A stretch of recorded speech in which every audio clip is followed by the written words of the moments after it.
from the landscapes, histories and mysteries of Southern Africa. Here are our stories. Snippets from Africa, voices from Africa, snippets from Africa, voices from Africa.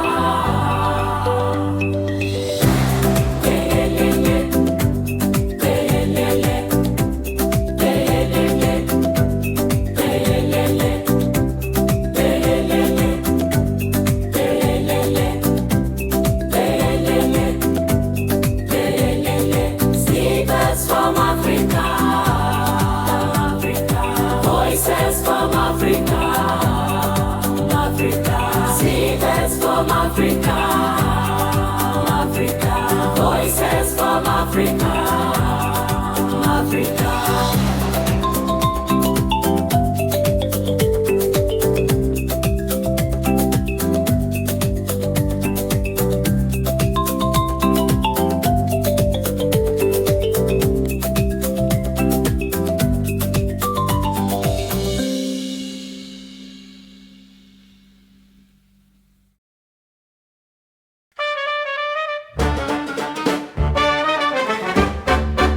Ships at the Cape and the wind blew fair, Dutch and Germans landing there, French with vineyards, Brits with tea, Norwegians say looks good to me, wagons rolling over the land so wide, everyone bringing a little bit inside. 400 years under African skies, mixing the maps and the family ties, from every corner the journeys ran, and Africa said, welcome friends.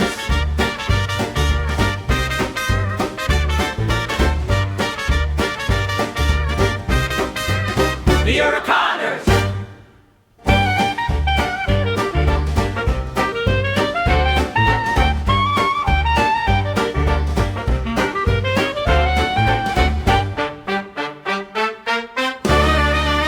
The Eurokaners.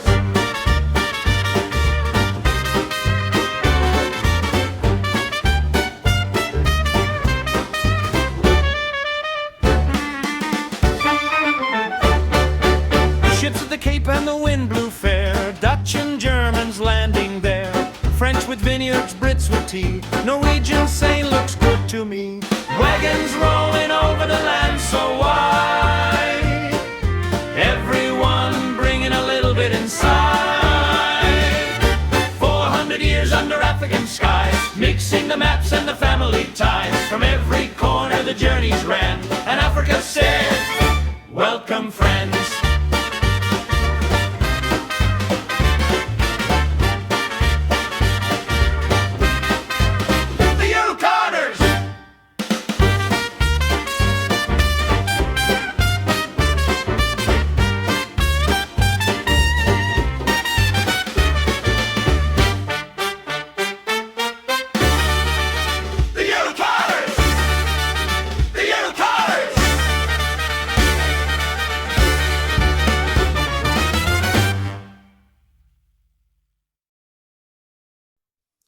Hello and welcome to my podcasts. I'm Snippets from Africa. This is an introductory podcast to a series that I will be presenting, exploring the ethnicity of white South Africans. If you enjoy this podcast, please press the like button and subscribe. There are a number of conversations taking place at the moment about identity and politics in South Africa.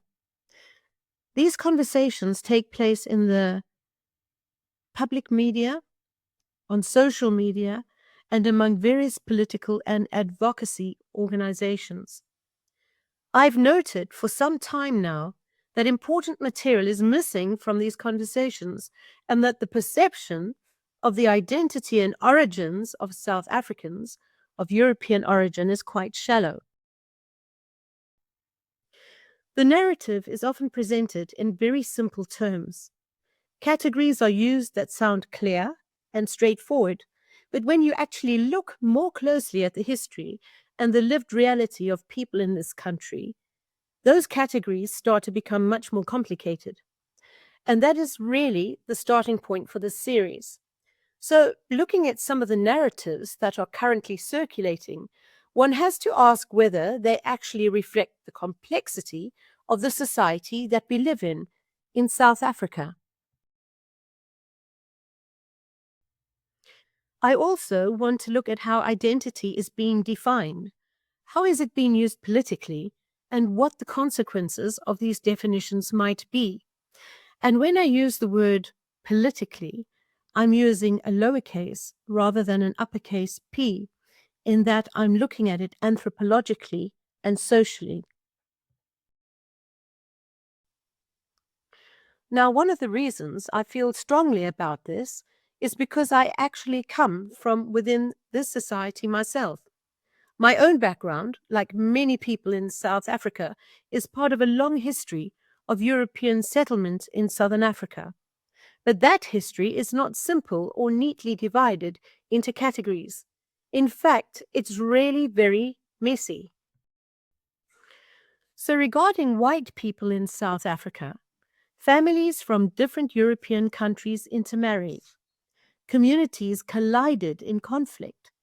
Communities overlapped. Languages mixed.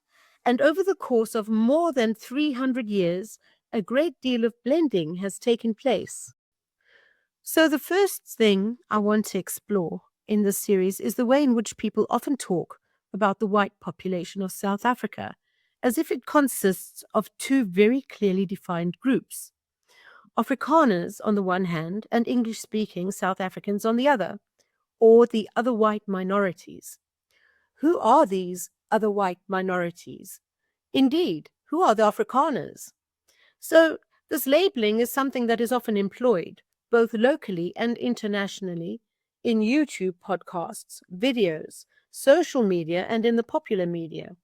It is also something that appears frequently in political discussions. But my experience is that the reality on the ground is not that simple. My sense is that the division between Afrikaners and English speakers has become much harder and more defined in the way it is talked about than it really is in everyday life. When you look more closely, there's actually a very large grey area between these two groups. Historically, perhaps in the 18th and 19th centuries, the division between British settlers and Afrikaners may have been much more clearly defined. Language, culture, and political allegiance often separated them. But over the last 200 years, a great deal has changed. There has been an enormous amount of intermarriage between people of British, German, French, Dutch, and other European backgrounds in this country. Families mixed, communities merged, and the social boundaries that may once have existed gradually softened. Today, it is actually much more difficult to draw a hard and fast line between someone who is Afrikaner and someone who is English speaking.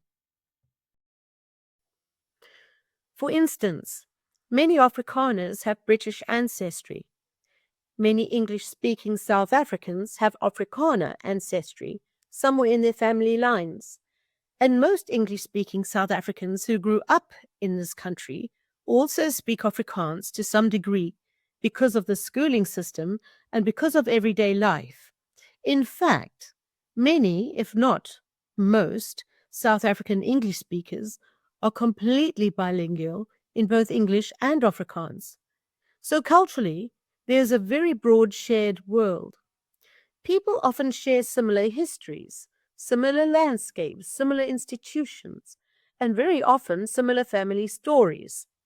The categories are not as neat as they are sometimes presented to the public. If the reality is so mixed and so overlapping, why is the division between Afrikaners and what are sometimes called other white people so often presented as if it were clean, fixed, and absolute?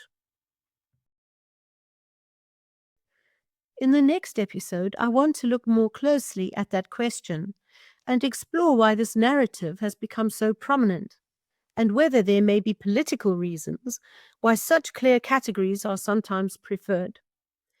Because once you begin to look carefully at identity in South Africa, it very quickly becomes clear that the story is far more complex than the labels we often use to describe it.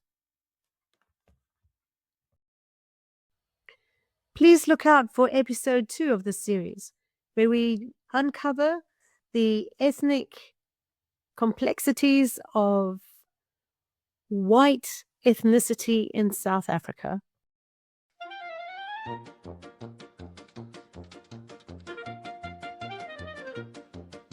They say Afrikaner, they say the rest, but history's a puzzle at its very best. Dutch and German, British too, French and Norse in the family brew.